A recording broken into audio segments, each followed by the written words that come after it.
Los integrantes de la denominada Coalición de la Esperanza se reunieron con el presidente Iván Duque para conversar sobre las manifestaciones que se presentan en el país y pedirle al primer mandatario que se siente con el Comité Nacional del Paro y los ciudadanos que llevan más de una semana en las calles, así como para expresar su rechazo y exigir acciones por los abusos por parte de la fuerza pública contra la protesta social. La Coalición de la Esperanza decidió aceptar la invitación del presidente de la República con el exclusivo ánimo de colaborar con la solución de la actual crisis nacional sin antecedentes contemporáneos.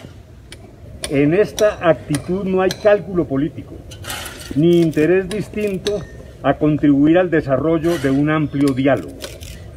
Atendemos así el reclamo angustiado de muchas personas. También sabemos que otros manifestarán descontento por esta decisión. Resolvimos tomar el camino que dicta nuestra conciencia, anteponiendo genuinos intereses nacionales a las grandes desavenencias que dividen nuestra sociedad. Esta actitud se limita a la cooperación exclusiva frente a las dificultades actuales, sin renunciar a nuestra idea de buscar un cambio de rumbo para Colombia, en especial a favor de nuestros jóvenes. Los jóvenes deben adueñarse de la política. Hemos sido y seguiremos siendo opositores al gobierno del presidente Iván Duque, lo cual no impide que pidamos unidad de los colombianos en esta emergencia nacional. Insistimos en reclamar al presidente un diálogo genuino, concreto y eficaz con el Comité Nacional de Paro. Venimos, por tanto, sin el propósito de sustituir a quienes han enarbolado la bandera de la inconformidad. Debe ser con este comité con el que se tramiten las peticiones del paro, en juicio de que el gobierno pueda dialogar con otros sectores y personas. Condenamos de manera vigorosa los excesos de la fuerza pública. De manera vigorosa. Nuestra presencia aquí no aminora ni suaviza nuestra protesta. Hemos visto escenas de descontrol que deben ser castigadas. El presidente debe asumir el liderazgo de las armadas para que cesen los ataques a la población que se han manifestado de manera física. Creemos también que son inaceptables las agresiones a la fuerza pública, así como los excesos en el derecho a la protesta que han causado afectaciones a amplios sectores de la población. Por nuestra parte, sin pretender asumir la vocería de quienes han dirigido el movimiento del paro nacional, trabajamos en propuestas que van desde un plan de emergencia social nacional, la renta básica por 6.2 millones para 6.2 millones de hogares pobres y la matrícula cero para que los jóvenes, que hoy son la gran mayoría de quienes protestan, tengan acceso a la educación superior pública, hasta la práctica mecanismos urgentes de salvaguarda de los derechos humanos, un esquema verdaderamente progresivo, equitativo y eficiente en la tributación, como lo ordena la Constitución, cuyo destino principal debe ser el alivio de los padecimientos de millones de hogares colombianos, como resultado del desempleo, el hambre y la miseria. En circunstancia oportuna daremos a conocer estas iniciativas. Se necesitan, señores y señoras, alta dosis de solidaridad y empatía.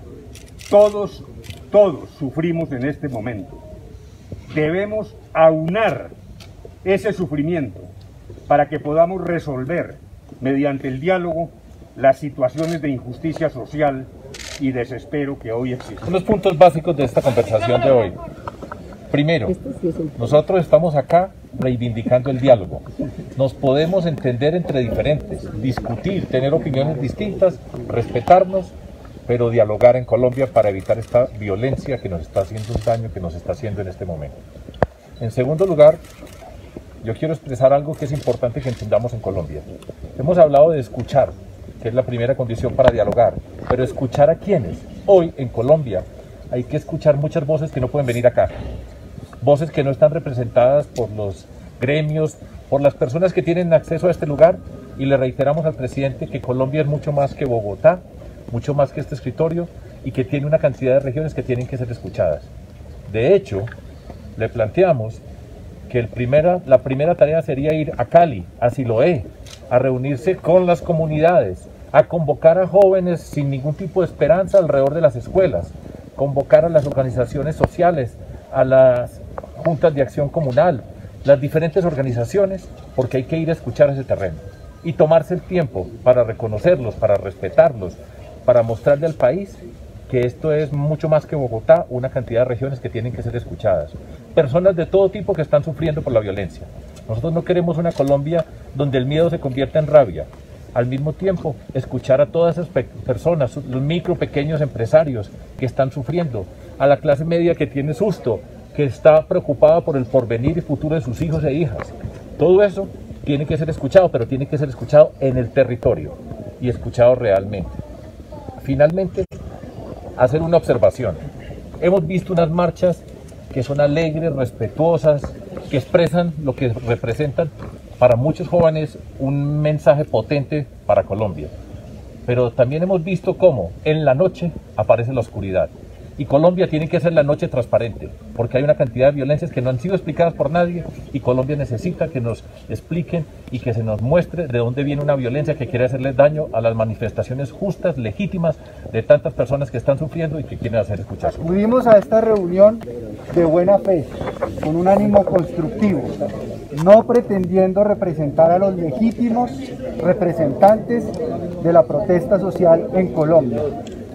Hicimos un llamado vehemente, enfático al presidente de la República para que se pare la violencia, para que le dé órdenes expresas, claras, contundentes, inequívocas a la fuerza pública y a la policía de no dispararle a la población civil y de buscar un diálogo franco, abierto, sincero, verificable, con acuerdos que se cumplan ante la crisis social más grave que ha vivido nuestro país en más de un siglo. Nosotros entramos aquí, la coalición de la esperanza es una fuerza de oposición a este gobierno, eso debe quedar claro, y entramos como una fuerza de oposición a este gobierno y salimos como una fuerza de oposición a este gobierno, pero dejando claro que esta es una fuerza de oposición que no tiene inconveniente en dialogar con sus contradictores.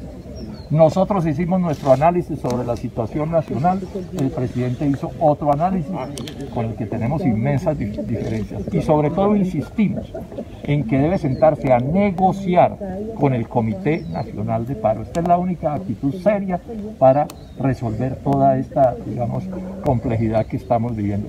Que se siente a negociar con el Comité de Paro, que ese comité es el más genuino representante de los reclamos y quien mejor puede representar los puntos de vista de los sectores populares, de las clases medias y muy en especial de la pequeña y mediana empresa, que también tiene que ver con estas diferencias que se tienen. Eso que adquiere el presidente Iván Duque con la coalición de la esperanza y con Colombia entera, y es la investigación sobre las muertes de jóvenes.